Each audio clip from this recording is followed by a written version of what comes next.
turisti che nella giornata di sabato hanno visitato le cascate Nardis, oltre alle naturali bellezze di questo incantevole angolo della Val di Genova, hanno potuto ammirare la bravura degli sbandieratori fiorentini dei borghi sestrieri.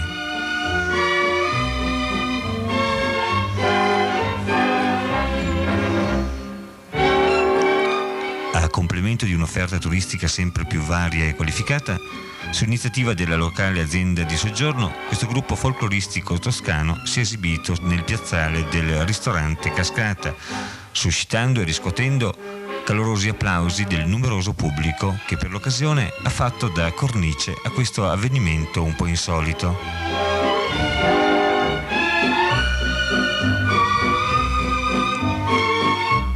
Invece dei borghi medievali e di antiche cinta cittadine, due imponenti torri d'acqua hanno dominato il fantasioso spettacolo. Volteggi, scambi e spettacolari piroette hanno caratterizzato questa interessante esibizione che ha visto come interpreti principali i ricchi costumi d'epoca, le bandiere, i drappi e gli stendardi di Firenze.